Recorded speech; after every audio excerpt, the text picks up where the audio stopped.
Hi, everybody. Welcome back to the Interact podcast. My name is Josh Haynam, co-founder and CEO at Interact. Today, I'm joined by Satya Beneventi, certified parent coach, and you got a really cool quiz that you got set up. So we're going to talk about that and all things business. I know you've been doing this a long time, so I'm excited to pick your brain on things. But thanks for being here, and kick us off by telling us about your quiz. Well, thanks, Josh. I so appreciate the invitation. I'm happy to be here. So, yeah, my certified parent coach, my parenting quiz is what is your parenting personality type? And the reason for that, you really want to know because you want to know what your default is. You want to know how you're going to interact with your babies, right? Your little toddlers. And you also want to know those characteristics and tendencies that create disconnection, you know? So when you get in and you take that super quick quiz, you're going to get your test results. You're going to find out what quadrant you're in. And then you will really truly learn how to connect with your kid on a different level, not from your default. That's awesome. I mean, it makes perfect sense. It's like you can't improve what you can't measure. I think that's the quote. And so it's like it helps you kind of measure or figure out where you're at. I know you mentioned this, like it's based on a profiling system or some sort of framework that's been around for a while. What's that kind of framework that the quiz is based on? Yeah, that's great. I mean, a lot of the typology systems that are out there inevitably drop us into one of four quadrants, and you have a primary, and then you can also have a secondary. So if you're in the quiz and you're answering the questions and you're kind of hemming and hawing about, well, it's this, but it's this, just go with what you mainly do, right? And then you'll get the results. And so basically, you're into one of four quadrants, right, as your primary. Again, you have the secondary, but one quadrant is the authoritarian, the controlling parent, the one who's like, do it my way. Let's go. We're efficient. We got to go. I'm going to direct you. Let's go. Right. And then another quadrant is the passionate parent, the one that's like, let's go. Let's go. Just come on. Let's go have some fun. And not so detailed, a lot more in their feelings. And another quadrant is the go along parent, the one that just kind of gives in and acquiesces. The kid's going to come at you over and over and over and over, and you're just eventually going to cave. So there are tools in there that you're going to receive to stand in your strength and glean some confidence. And then the last quadrant is that detailed parent, the one who has to overthink everything. And I roll my eyes. I don't mean to, it's not a negative, but it's like they're going to be analysis by paralysis and you're going to miss opportunities, right? So, yeah, those are the four quadrants. And it's really a very traditional setup, I would say. What do you think it is about like quadrants like that? Because I think it's so fascinating to me how people really gravitate towards that. They really like to see like, oh, I'm just one of these four types. Obviously, like there's so many variations within that, and it's kind of like oversimplifying. But why do you think it is that people like to see like, oh, I'm just one of these four? It's a great question. So I would say out of the four, three of those really want to know where they land. The detailed parent doesn't want anybody to tell them where they are. It's a very interesting phenomenon. And I've noticed that over the course of, well, like I said, since I started studying this, 1996. It was a long time ago. I can't even do the math. So I've noticed that those detailed parents that end up in that quadrant, they don't want to be told and they don't want to be put into a quadrant. Now, saying that, it is very helpful for to understand where you sit because again, you can learn, you can grow, you can evolve, you can enhance your versatility. And that's what we're doing here on this planet, right? We're not sitting around not taking a quiz, not to learn something. We want to grow, we want to learn, we want to evolve and become somebody better than we are now, and especially when we're parents, because we want to show our children we're going to try and be the best that we can possibly be in this life, right? Yeah, And hopefully they will model us yeah, hopefully. in the good way. How accurate do you think it is? Because this is a question that I get a lot. Like, how accurate do you Mm. think having four quadrants is in terms of, people tend to tell you at least anecdotally, like, oh, I resonate with this. How often do you think that it kind of gets it at least directionally correct? Yeah, I would say if the person is actually answering with their gut reaction, not thinking about it too much, the accuracy is incredibly high, 95%, really, seriously, because I want you to think about it. Tony Robbins has a profiling system. All these Great. So they have profiling systems, right? And they're out there, they matter, they're there for a reason. So I would say it's a very high percentage. If you're answering it, your quick response, it's a very high percentage. Yeah, yeah, they built that profiling system on our software when they were like first testing it out. This was like 12 years ago. Now they've built all Really? their own custom stuff, which is awesome. It's really cool. Oh, Yeah, a lot of those big folks actually did. Marie Forleo, same way, tested it yeah, out on our software, and then you eventually like build your own custom thing if you're at that scale, right? for sure. Obviously, not most people want to or can afford to like pay a bunch of developers to do that, but they've really taken it to the next level. It's super cool. So definitely check that out as well. Um, Jumping over to kind of the business side of things, I know you've been doing this a long time, and I'm curious your experience with the internet marketing and then now with social media, how it's changed things for you and how it's changed the way that people approach your business and what you have to offer now that everything's kind of broken down to these little clips on social media that lead into maybe a longer thing, and then it leads into like kind of my perception is like the funnel has gotten a lot longer. But I'm Mm, curious what you think about that. okay, yeah. So my experience, honestly, from the get-go, my business, 14 years ago at its inception was a virtual borderless business. So, and mainly it was referral based, to be honest with you. It's like you transform somebody's home and then they're going to refer somebody else to you. So now with the onset of social media and like you stating that the funnel is longer, you're no joke because honestly, there's so much out there for people to choose from, right? And so getting out there and being seen is there's a book, it's called like Blue Ocean, Red Ocean, and everybody's out there in that ocean and it's kind of bloody. And I think that those things that allow you to stand out are consistency, with it, being consistent with what your messaging is and what you're pulling in and understanding who your ideal client is. And then obviously giving them a taste of what you do. So the quiz, for example, the quiz is a great example of, hey, this is the results that you have. This is the parenting style and type that you're defaulting to. Check into more information and how you can, grow and connect. So, yeah, I think over the course of the 14 years of being in business, um, getting out there in a consistent way is pretty critical with all the noise that's out there. Yeah, and 14 years is such an impressive amount of time. Like for you, what is like the consistency look like? What does it look like in terms of like a routine and how much you are holding yourself accountable to like, oh, I have to show up in these ways at this time, or do you have it less boxed than that where it's more like, oh, every year I need to make sure I'm showing up. What does the routine look like for you? Because I think 14 years Mhm. is just very impressive. Oh, thank you, Josh. My non-negotiable that I do, this is very personal, but every single morning I wake up around 5-ish, right? First thing I do is meditate and journal and read, and then I go out into nature. So I live 4 minutes from being in a forest. And so getting in that place and that space does allow me to then kind of tackle the day and create that consistency. And the time blocking is incredibly important. Oh, and saying all of that to say, Josh, this is interesting. So I know where, when I take the quiz, I end up as the passionate parent. And that passionate parent really needs time blocking because we get a lot of those squirrel moments and it'll take us somewhere else. So knowing that that's who I am, I can literally say to myself, literally, I say this out loud to myself, stay focused, stay focused. I know what I need to do. I've got my to-do list. I've got the time blocks. I know when I'm seeing clients. I know when I'm doing social time. I know da, da, da, da, da.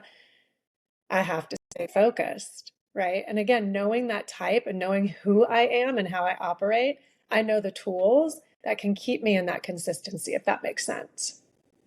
perfect sense. I think that's super wise because you have to know what works for you. You have to know like this is how I operate and this is how I'm going to stay consistent. Like you said, I think the to-do list part, everybody focuses on that way too much. It's like it's not that complicated. It's like, work with your clients, be helpful to people, make content, whatever it is that needs to get done, right? It's not rocket science.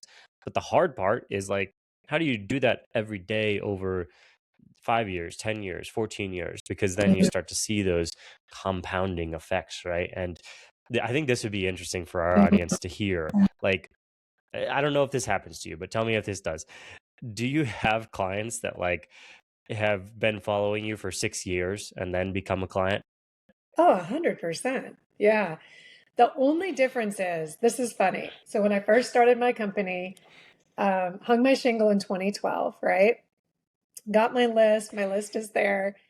Those children now, though, are in their teens and are going to college, right? So now those people that are the ones on my list from the beginning, they're talking about like grandparents sending my grandkids to you kind of a deal, right? Not the grandkids, but the my children who now have children, right? Because clearly I work with the parent. But yeah, definitely people they're watching us, they're listening, all of that, and then eventually they'll say, "All right, hit the green light, let's go, let's have a conversation." You know? Yeah. Totally. Totally. And Mhm. I think like I really like that multi-generational thing because it's like it's so frustrating to me how now with social media everyone's like, oh, if my fourth TikTok post doesn't get a million views then I failed. And it's like, no, no, no, no. Like your clients are the kids of your clients now who it's like the kids of the kids of your clients. Like 12 years from now, you're going to get a free customer that you don't have to do any additional work to get because you already put in the work. And it's just so contrary to the perception now. What do you think is like this is another question that I think is an interesting one for like a seasoned entrepreneur. Like what is fulfilling about that? Like what is because I think you don't want to just tell people, look, oh, you're doing it wrong by trying to get Oh, instant success, right? But oh, yes, Josh. what is rewarding? Like if you can draw people to this side, what would you say? Josh, thank you so much for that question. And I'm going to tell you exactly why. I try to tell parents all the time, I'm not here to tell you how to parent your child. I'm not. I'm here to teach you how to tap into your intuition and build your own confidence and clarity without doubt and confusion as a parent. I am not here to tell you how to parent your kid. You know how to parent your kid the best. And what gets in the way? Multi-generational inheritance. How you were parented. So on default, we we operate how we were parented, what we saw, what was modeled to us. So for example, my mom was a yeller. And so she would yell, I would yell. I was yelling at my children. They were tiny. And also, I put my kids in timeouts. My mom was a spanker. I've never spanked my kids. Um, but I put my kids in timeouts and I would yell. And that 1,000% did not feel good to me. And it wasn't correcting any behavior, maybe short term, but not long term, right?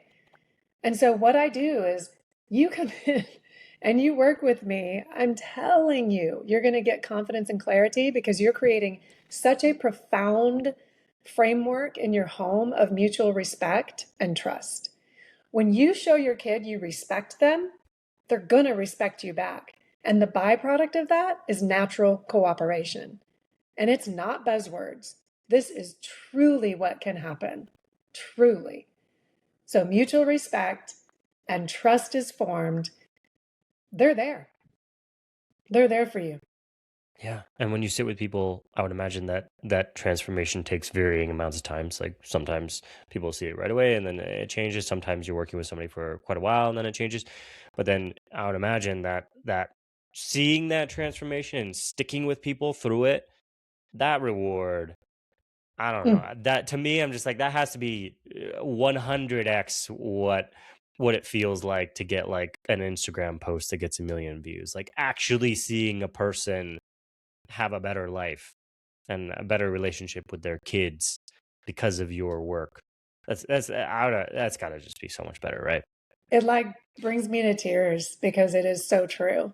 I've, you know, I've been doing this a long time. I have multiple testimonials that just literally bring me to tears. Of course, this work is incredibly rewarding and it's long lasting. And you're right, Josh. I mean, some people, I have a 10-week signature program. They can come in and do the 10-week program and they're good to go, right? Kind of, they're great. They know what to do.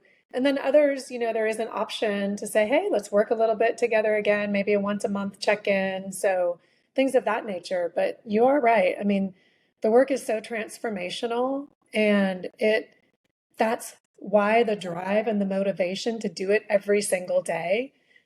Time block, get the content out there, get people to see this quiz. It's it's ridiculously rewarding. And it's my passion and purpose and I don't know that I'm going to switch careers. It's so fulfilling. Yeah, I mean, if you can find that, right, then it's kind of that trope of like you never actually work a day in your life. You're just doing the things that you enjoy. 100%. Yeah. From a practical standpoint, it's also sustained your life for like quite a long, like, decade and a half, right? Like it's not like this is just a side project where it's like I'm doing it, obviously it's making great impact, but like I think that's also important for people to hear. Like, oh no, no, this is my job and it does sustain me like financially. Correct? 100% this is my job. Yeah. Yeah. So I think that's like you can have both. I feel like there's such a perception of like you either have to do these kind of like shady marketing tactic things, or if you are gonna do something that like benefits other people, then you just don't make any money. And Uh, that's just not yeah. true. Such a myth, right? Yeah. Yeah. Not Yeah, true. I'm a firm believer if you're following your passion, Yeah. it's gonna pop. It'll work. 100%. Even if it takes a while. Like what was the ramp like getting started? Like what was the origin story for you? Oh, yeah, that's so great. I was actually uh I ran a business with my ex-husband in Dallas, Texas, a computer service company, and we Hmm. were successful. And then I wanted to go and get my master's in health and nutrition education because I really wanted to be a nutritional consultant or a coach. Because, eating organically and healthy and putting the things in your body that keep your body running optimally is really important. And I was literally sitting at a coffee shop, and in my inbox comes this opportunity to become a certified parent coach. And I didn't even know that that existed. This is in 2011. And I was like, what is this? And it says, has you run your own business before? Do you know how to use QuickBooks? And are you passionate about parenting? And I was like, yes, yes, yes. Hello, that's me. So I jumped on the conference call and I did not look back. I was the first in the first group that they brought in for training.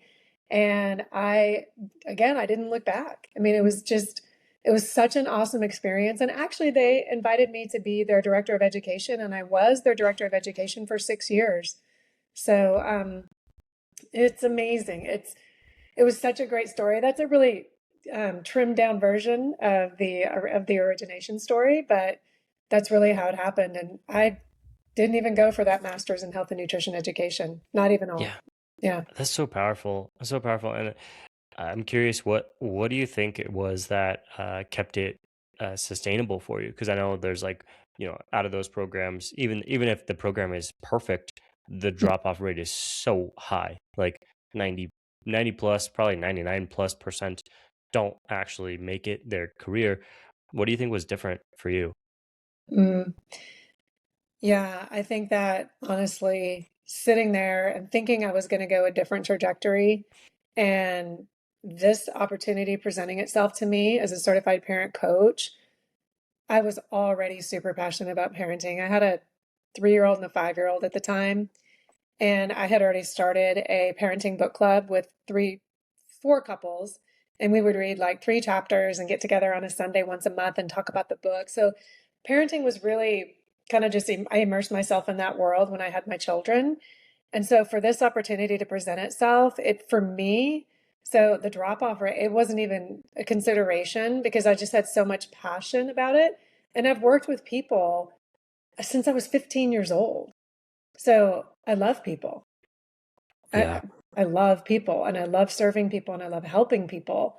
And this was just like a win-win-win all the way around, like parenting, serving people, and then creating transformation, you know. So yeah, Yeah, I think those are like the implicit motivators. I think that's the right word, right? Like indeed. the Yeah. internal stuff where it's like this is aligns with like who I am as a person, the things that light me up as a person, the things that I find to be really valuable in this world as a person, and it flips over to the money side where it's something that people are willing to pay for. So it kind of checks all those boxes. So that's I think that's another thing that kind of gets missed nowadays. Like it's just like, oh, I'm gonna make an AI product, I'm gonna make a whatever app thing. And it's like, do you care about any of that? Like, is it actually something that interests you? Does it align with who you are as a person? It's like, no, I just want to make money. I just think that like Yeah. anytime there's a trend, right? Like, I think uh, there's always trends, right? Whether the trend is to become your own boss in whatever realm, uh, most people drop off because they're just doing it for the wrong reasons. But if it is something that you really care about, then it makes sense that like it's just not a thought in your mind. You're like, no, of course this is gonna work. Yeah, exactly. Yeah, Definitely. And it's so interesting you bring up AI because I was in a networking meeting yesterday and everybody was talking about AI. And honestly, I mean, I find it wonderful to help with content, you know, and but yeah, I mean, living your passion and your purpose. Wow. Right. Go find it. yeah, Go find it. yeah. It's like it's just tools are great. Tools are great. They're always great. Software tools are tools. Internet tools are tools. Websites are tools. AI is a tool. It's all just like it's a thing that helps you do the thing that you're trying to do, but it's not the thing. And if you try to make it the thing, then you just lose any sort of humanity that you might have had. And it's just like, well, I don't think that's sustainable, Hmm. because there's no like feedback loop for you. You're not seeing anybody like have their life improve dramatically because you're just doing AI. So it has Yeah, to be it's for something interesting. else. Yeah, Josh, it's really interesting that you say that because I did a couple of posts this last week in LinkedIn about don't chat GPT or don't AI your parenting. Yeah, So it kind of goes with what you're saying here. It's like the human piece of it is missing. So essentially you can get a tool and you can utilize that tool. It's not going to be a long-standing tool because you're not getting to really in the parenting realm, you're not really getting to the root of what's going on for you with your triggers as a parent. You're not getting to the root with an AI tool. You're just not, you know. You got to get to what's underneath the subconscious patterns that are lurking underneath that surface. You got to get there. AI is not going to give you that. It's not. And the tools that you can use, you're just going to go, well, that didn't work. I'm just going to throw that out. Let me get another one. Let me get another one. Let me get another one. And they won't work until you really get to the root of what's going on in your home and for yourself when you're triggered. Yeah. 100%. Just being able to like dig a few layers deeper. And that's the thing that the AI can't do because it cannot understand the context of what's going on, what's the history of everybody, like what's everything that's happened before, where did everybody come from? Like it's just not going to. And I think that it feels satisfying at first. It feels great. It feels like a little hit of dopamine because you're like, oh, I just Yep. got an easy answer. Yep. Um, but we know enough as a culture, as a society, to know that like anytime something gives you an easy answer, it's not the real answer. And so even if it feels good for us the hot second, and I think we're kind of still in that hot second, but maybe we're getting to the end of it, it's like at some point you're like, oh gosh, all right, this is kind of like drinking a beer whatever to like try to calm down. It's like doesn't actually make you calm down. Like That's it right. doesn't fix the problem. It does not. Nope. Absolutely not. Nope. Exactly. Nope. Not at all. Not at all. Well, thanks for sharing all this with us. This is super helpful. Where can people follow you? Check out what you have to offer. If there's parents listening who are curious to learn more about your offerings, where can they go to check that out? Yeah, thank you. LinkedIn for sure. Parent, it's Satya Beneventi, Parent Coach Satya. My website, coach-satya.com. And yeah, you can find me there. Pretty simple, pretty easy. Perfect. Perfect. Perfect. Yeah. Awesome. Well, thanks so much, Satya. This is awesome. Thank you, Josh. Appreciate your time.